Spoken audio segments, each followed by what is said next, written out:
Kitab al-Muhallā bil-Athār, also known as Al-Muhallā, is a book of Islamic law and jurisprudence by Ibn Hazm, an 11th century Sunni Islamic scholar.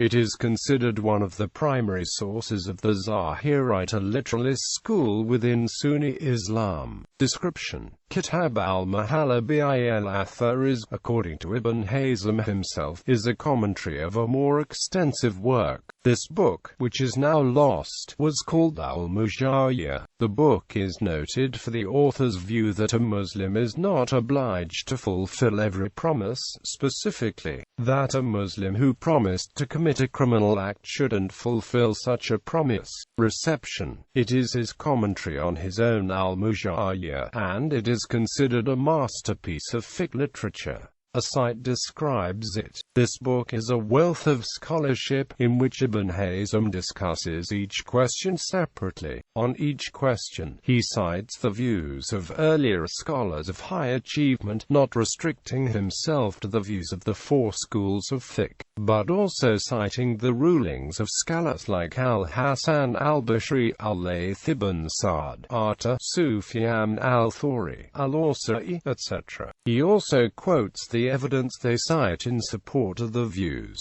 He then discusses why he considers the views incorrect, and produces the evidence in support of his own view. This makes for a highly scholarly discussion.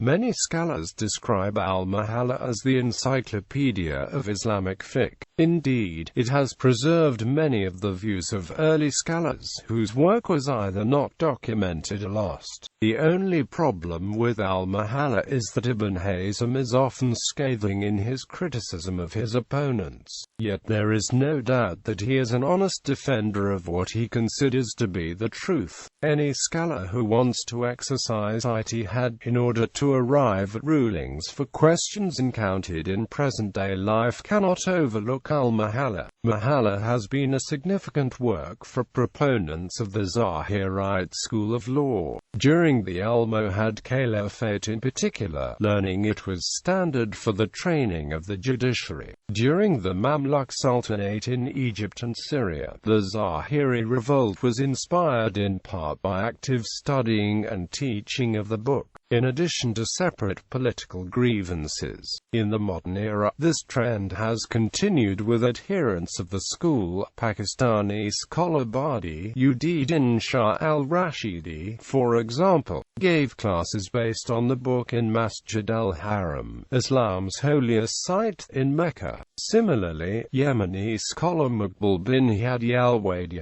taught the book in al-Masjid al-Nabawi, Islam's second holiest site, while in Medina. Abu Abd al-Rahman ibn Aqil al-Zahiri, a biographer of Ibn Hazm, sought permission to teach the book in Riyadh. Though the predominantly Hanbalite religious establishment did grant approval, the Ahl al-Hadith movement in India and Pakistan frequently use the book as a teaching tool as well.